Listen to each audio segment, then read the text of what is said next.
నీకు నేను ఇంత ఉపకారం ఎలా చేశానో నువ్వు అపకారం చేస్తే అమ్మతనం లేదని మాత్రం అనుకోకు. ఆవుని తన్నావో అంతే అపకారం. ఆవు ఏడిచేటట్టు ప్రవర్తించావో అంతే అపకారం. నిష్కారణంగా గోవుని కొట్టావో నీకు అంతే పాపం. అమ్మని కొట్టిన పాపం వేస్తా. ఆవు కరిటి పండెడితే అమ్మ సంతోషించిన సంతోషం ఆవుకి ఇచ్చిన వాడివై యజ్ఞం చేసిన ఫలితం వేస్తా. భూమిని నిష్కారణంగా ఖేద పెట్టావో అంతే పాపం వేస్తా. భూమి పట్ల మర్యాదగా ప్రవర్తించావో అంతే ఫలితం వేస్తా. మీకు అందుకే చూడండి, భూమి విష్ణువు దగ్గరికి వెళ్ళి ఓ మాట అంటుంటుంది, నాకు భూమి నేను ఈ భారం భరించలేకపోతున్నానంటుంది. ఈ భారం భరించలేకపోతున్నానని ఎలా అంటుందండి ఆవిడ? అలా అనడానికి ఏం లేదు. కొత్త బరువు ఏం రాదుగా. భూమి మీద సృష్టి చేసినప్పుడు బ్రహ్మగారికి తెలియదు ఏంటి ఇంత బరువు ఉంచాలని. ఆవిడ భరించలేనిదేది అంటే పాపాన్ని భరించలేదు ఆవిడ. పాపం చేసేవాళ్ళు ఎక్కువైపోతున్నారు అనుకోండి, భూమి మీద అమర్యాదగా తిరిగే వాళ్ళు ఎక్కువైపోతున్నారు అనుకోండి, అది ఆవిడ భరించలేక ఇక నేను తట్టుకోలేకపోతున్నానంటుంది ఆవిడ. కాబట్టి అమ్మ పట్ల మర్యాదగా ఉండు. ఇప్పుడు ఈ వేదమంత్రము యొక్క అర్థంలోంచి మీరు రండి. ఇప్పుడు అమ్మ ఏది? భూమియే అమ్మ.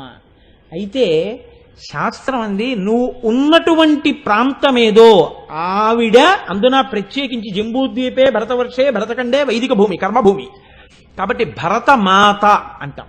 ఈ దేశము ఒక అమ్మ. ఇప్పుడు ఈ దేశాన్నంతటినీ భరతఖండాన్ని మీరు ఒక అమ్మగా భావన చేస్తే ఆ అమ్మకి వడ్డాణము ఎక్కడుంది? వడ్డాణము నాభికి తగులుతూ ఉంటుంది. ఈ నాభి గొప్పతనమేమి? నువ్వు కడుపులో ఉన్నప్పుడు అమ్మ నాభి బంధాన్ని పెట్టుకుంది. నీ యొక్క బొడ్డు అమ్మ యొక్క ప్రేగుకి ముడిపడుతుంది. అమ్మ తిన్న అన్నసారం ఆ గొట్టంలోంచి నీలో కెడుతుంది. నువ్వు బయటికి వచ్చేసావు అమ్మ కడుపులోంచి, ఈ బొడ్డు కోసేస్తారు. ఇప్పుడు నాభి బంధం తెగిపోయింది. ఏ బంధం బలపడింది? హృదయ బంధం బలపడిపోయింది. నా కొడుకు ఆవిడ ప్రేమ, మా అమ్మ నీ ప్రేమ. అందుకే నీ కోసం ఆవిడ చచ్చిపోతానంటుంది. ఆవిడ శరీరం వదిలేస్తే నువ్వు తట్టుకోలేనంటావు. ఇప్పుడు నాభీబంధం తెగింది, హృదయ బంధం ఉంది. హృదయ బంధానికి ఏది కారణం? నాభీబంధం కారణం. ఈ నాభీబంధం ఆవిడ తల్లి అనడానికి గుర్తు. కాబట్టి ఆవిడ నిన్ను కన్న తల్లి అనడానికి గుర్తు ఈ నాభీబంధమే. ఈ నాభి భరతమాతకు ఎక్కడ ఉన్నది? భరతమాత యొక్క నాభీ ప్రదేశమే కంచి. అయోధ్య, మధురామాయా, కాశీ, కాంచి, అవంతిక అని పురి, ద్వారవతి చైవ సప్తైతే మోక్షదాయక. ఈ 7 అమ్మ శరీరం మీద చక్రాలు. ఇందులో వెన్నుపాము యొక్క చివరకొచ్చేది మూలాధారం. ఆ మూలాధార చక్రం ఉన్నటువంటి ప్రాంతం, నాభీబంధం ఉన్నటువంటి ప్రాంతం, అమ్మవారు పెట్టుకున్నటువంటి వడ్డాణం ఉన్నటువంటి ప్రాంతం కంచి క్షేత్రం. అందుకే అమ్మ అన్న మాట, వడ్డాణం అన్న మాట ఎంత గొప్పవో. దీనికి ముందు నామాలన్నీ మాతృత్వానికి సంబంధించిన నామాలు వచ్చి ఈ వడ్డాణం వస్తుంది. అందుకని ఇది చూడ్డం కానీ రాకపోతే నువ్వు లలితా సహస్రం ఎన్ని మార్లు చదివినా ఆ భక్తితో ఈ నామాల్ని దర్శనం చేయలేకపోతే వాటికి వివరణ ఎంత చేసినా అనవసరం అన్నారంతే మూకశంకర్. ఎంత వివరణ చేస్తావు వాడికి అమ్మన్న భావన లేనప్పుడు? అమ్మన్న భావన వాడికి ఉన్నప్పుడు నువ్వు వివరణ ఎందుకు? ఇంక అసలు అమ్మ అంటేనే పవిత్రం. ఇంకా అమ్మ గురించి ఎంత చెప్తే అమ్మని గౌరవించిన వాడికి అమ్మకి గౌరవం వస్తుంది. కాబట్టి అమ్మకి సంబంధించిన సూచనలు ఏమున్నాయో వాటికి వ్యాఖ్యానం అక్కర్లేదు, అవి చెప్పు వదిలేస్తే చాలు. దాన్ని మూకశంకరులు ఎంత అందంగా చెప్పారో చూడండి. ఆయన అంటారు, కంచన కాంచీ తిలకం కరధృత కోదండ బాణ శృణి కఠిన స్తన భర నమ్రం కైవల్యానంద కందమ వలంబే అని కైవల్యానంద కందమవలంబే అంటారు. అంటే కందమవలంబే అంటే మూలకందమైనటువంటి దానా అని. అందులో కంచన కాంచీ తిలకం, తిలకం అంటే బొట్టు. ఒక స్త్రీ ఒక 60 రూపాయలు ముతక చీర కట్టుకుంది, ఒక 20 రూపాయలు ముతక రవిక వేసుకుంది, మెళ్ళో ఒక పసుపు తాడు ఉంది, ఒక నల్లపూసల గొలుసు ఒకటి ఉంది. ఆమెకి ఇంక ఏ ఆభరణాలు ఒంటి మీద లేవు. కాళ్ళకి ఓ 2 మట్టెలు పెట్టుకుని ఉంది, సిగలో ఓ గడ్డి పువ్వు పెట్టుకుంది. ఇప్పుడు ఆమెని చూస్తే చాలా పేదరాలు. ఆమె ముఖానికి కాస్త పసుపు రాసుకుని ఓ బొట్టు పెట్టుకుని ఆమె అలా వస్తోంది. ఇంకొక ఆమె కోట్లకి పడగలెత్తినటువంటి ఐశ్వర్యవంతురాలు, ఒంటి మీదంతా నగలు పెట్టుకుని ఉంది. కానీ ఆవిడికి బొట్టు ఒక్కటే లేదు. ఇప్పుడు మీరు ఇవాళ శ్రీ పంచమి, వసంత పంచమి, ఒక్క తాంబూలం ఇచ్చుకుందామంటే ఇద్దరిలో ఎవరిని పిలుస్తారు లోపలికి? బొట్టున్నావిడ్నే పిలుస్తారు. ఎందుకు పిలుస్తారు? తాంబూలం పుచ్చుకునే అధికారం ఆవిడకి ఒక్కరికే ఉంది. ఎందుకుంది? ఆవిడకి బొట్టు ఉంది. బొట్టు ఉండడమే సత్కారమును పొందడానికి, అమ్మవారిగా ఆదరణ పొందడానికి హేతువైంది. ఆవిడ కంచన కాంచీ తిలకం. నీకు ఏది తెలిసినా తెలియకపోయినా పర్వాలేదు, ఆవిడ నీ తల్లి అన్న విషయాన్ని నువ్వు చెప్పినా గుర్తుపట్టలేకపోతే నిన్ను బాగు చేసేవాళ్ళు లేడు. ఈ తిలకం ఒక్కటుంటే మిగిలినవన్నీ లేకపోయినా ఆవిడ ఎలా ఆదరింపబడిందో, అమ్మని లలితా సహస్రంలో ఏ నామాలతో చెప్పారో అవి విన్నప్పుడు నువ్వు నమస్కరించగలిగితే నీ జీవితం అదృష్టం. వసంత పంచమి నాడు ఇటువంటి నామాలు రావడం అంటే మనం కోరుకుంటే వస్తాయండి? నేను ఆపగలనా, నేను తేగలనా నామాలు? ఆ నామాలు వచ్చాయంటే అమ్మవారి అనుగ్రహం ఎంత ఉందో మీరు ఆలోచించండి. ఎంత అనుగ్రహిస్తే తల్లి ఆ నామాలు వసంత పంచమి నాడు వచ్చేటట్టు చేసిందో, అందులో సోమవారం నాటి అసలు సంధ్య వేళలో. కనుక కంచన కాంచీ తిలకం కరధృత కోదండ బాణ శృణి పాశం. ఆయన అంటున్నారు, అమ్మ అంటే ఏమిటో తెలుసా నీకు? అమ్మ, నువ్వు పాలు తాగి మూతికి ఉండిపోయినటువంటి పాలకి చీమలు పడితే నిన్ను కరిస్తే ఆవిడ ఏడుస్తుంది. అందుకే పిల్లల్ని ఎప్పుడూ రక్షించుకునే ఉంటుంది.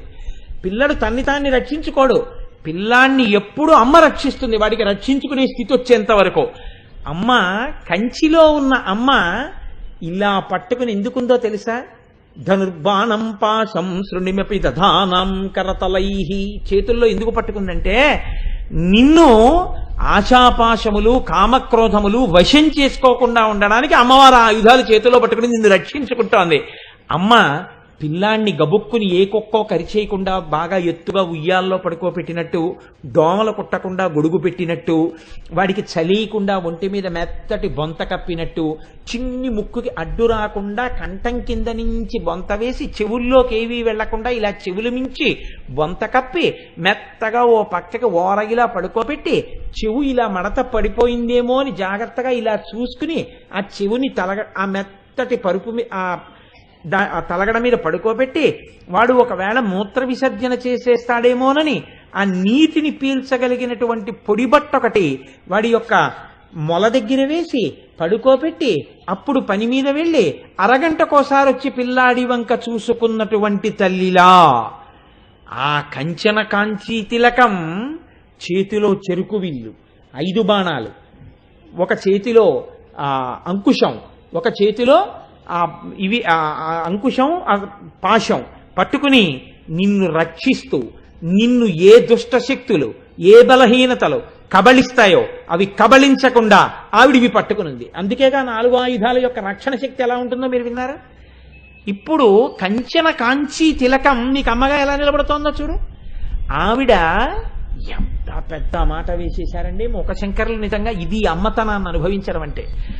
కఠిన స్తనభర నమ్రం, స్తనములు బరువైన స్తనములున్న అమ్మ వంగి ఉంది అన్నారు. పసిబిడ్డ తాను లేచి నిలబడి పాలు తాగడం అమ్మ దగ్గర. అమ్మ బిడ్డన్నే ఒళ్ళో పెట్టుకుని తానే వంగి స్తన్యమును వాడి నోట్లో పెడుతుంది. అమ్మ వంగి స్తన్యమును నోట్లో పెట్టింది కాబట్టి నువ్వు బతికావు, లేకపోతే నీ బతుకే లేదు. నీకెలా తెలుసు పాలు తాగడం? నీకు రాదు. కాబట్టి ఉత్తర క్షణంలో నువ్వు పీనుగే. నువ్వు బతికావంటే ఆవిడ వంగింది కాబట్టి బతికావు. కంచన కాంచీ తిలకం వంగింది స్తనములు కనపడేటట్టు. ఇప్పుడు నీకు అమ్మతనం కనపట్టల్లా స్తనాల్లో అని అడిగారు మూకశంకర్లు. ఈ పైన చెప్పిన నామాలన్నింటినీ ఎంత మర్యాదగా అనుసంధానం చేశారో చూడండి.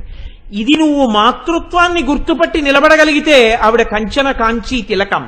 అమ్మని నువ్వు కానీ అమ్మా అని ప్రేమతో ఇప్పుడు మనసారా అనగలిగితే, చూసి సంతోషించగలిగితే నీకేమున్నాయి అనవసరం.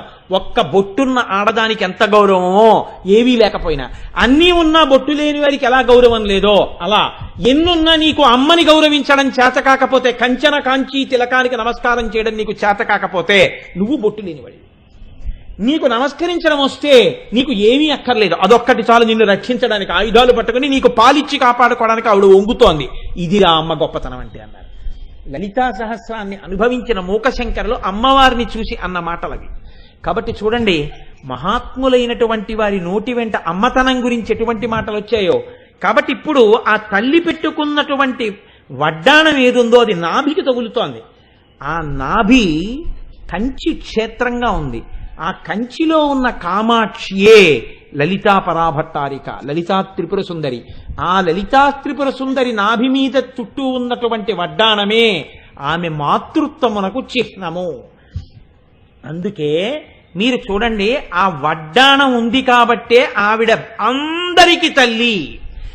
ఏ బిడ్డడు ఏ తల్లి కడుపులోంచి వచ్చినా నాభీబంధం లేకుండా పుట్టినవాడు లోకంలో లేడు. ఇవాళ అమ్ముందా లేదా వేరే విషయం, కానీ వాడు ఈ లోకంలో ఉన్నాడు. వాడికి ఒకనాడు నాభీబంధం ఉంది. ఏ అమ్మ కడుపులోనో పడుకున్నాడు. వీడి బొడ్డుకి అమ్మ యొక్క ప్రేగుతో ముడిపడింది. ఆవిడ తిన్నన్నం బొడ్డులోంచి వెళ్ళింది కాబట్టి వీడు బతికాడు.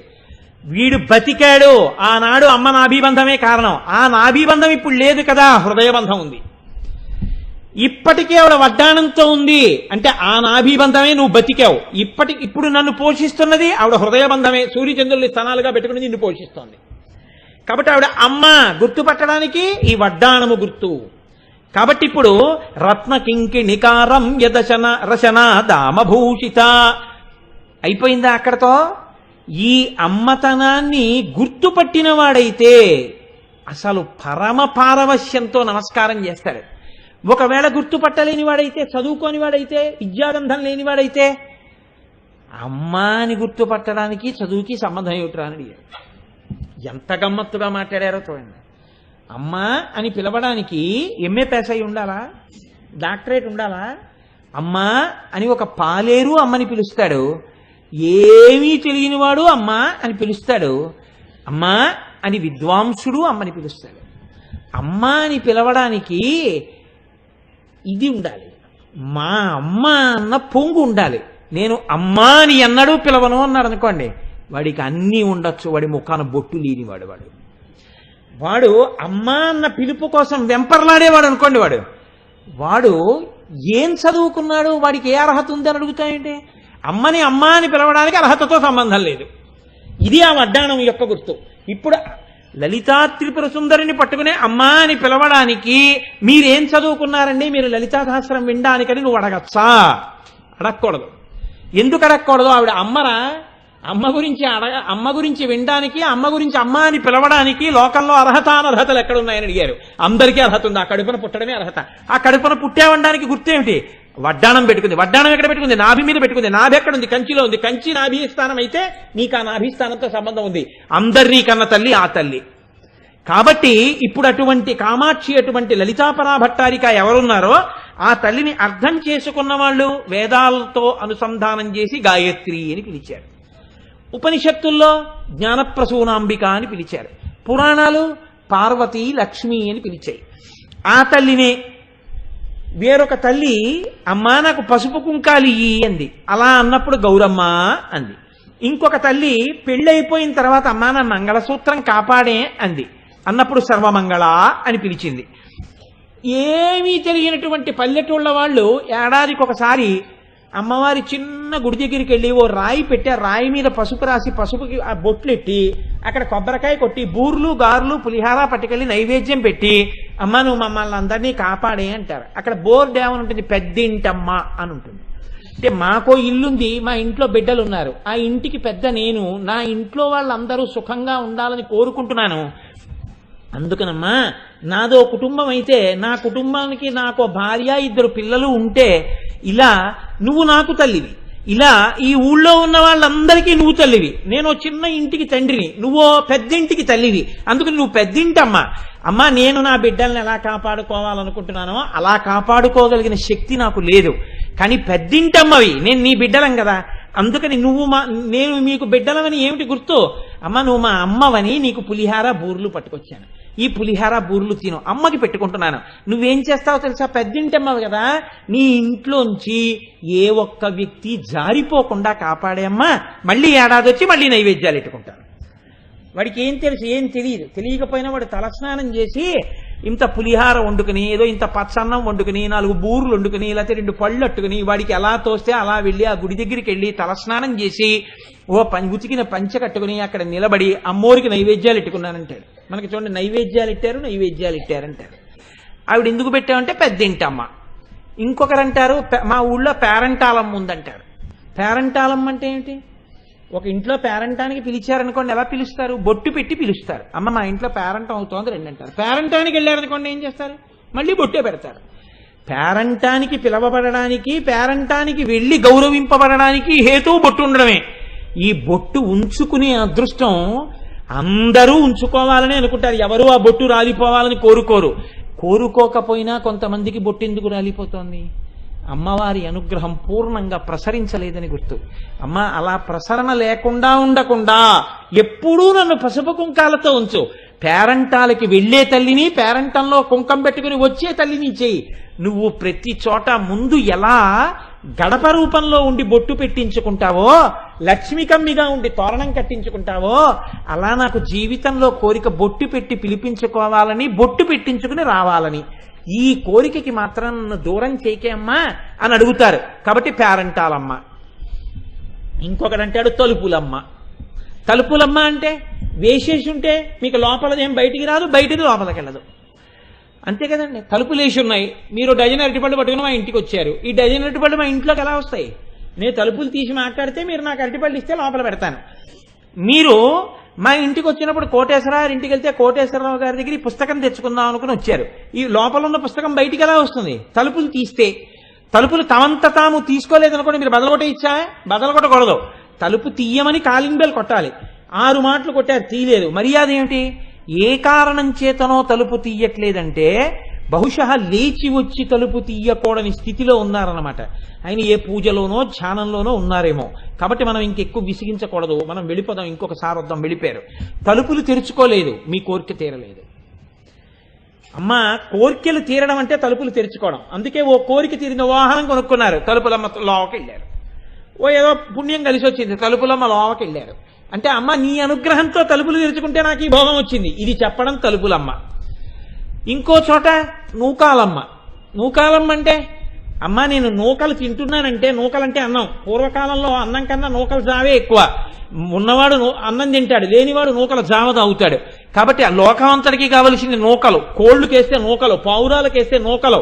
లోకంలో ఎక్కువ తినేవి నూకలే, అన్నం తినేది తక్కువ. గంజి తాగేది ఎక్కువ, నూకలు తినేది ఎక్కువ.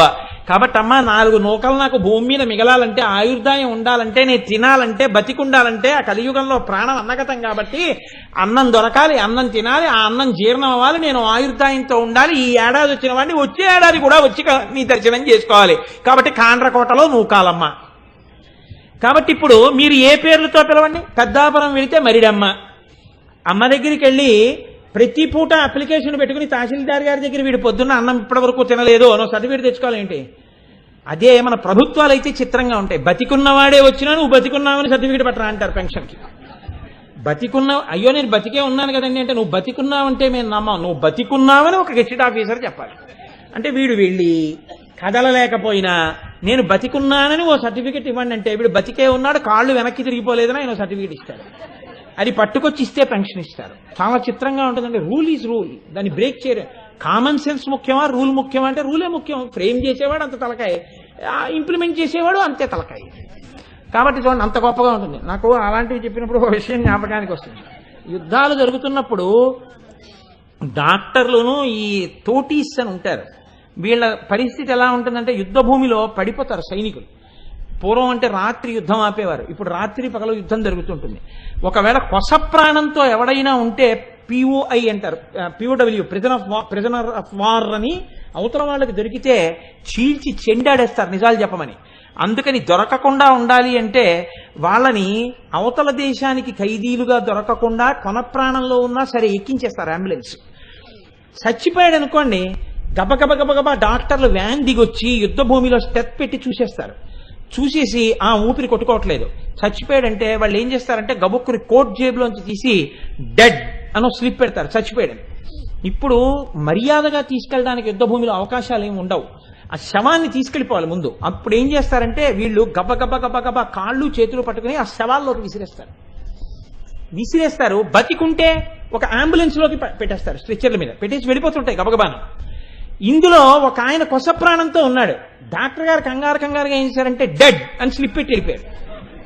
వెళ్ళిపోతే తోటి వచ్చి ఆ స్లిప్ చూసి 2 కాళ్ళు చేతులు పట్టుకుని ఇందులోకి విసిరేస్తున్నారు శవాల్లోకి.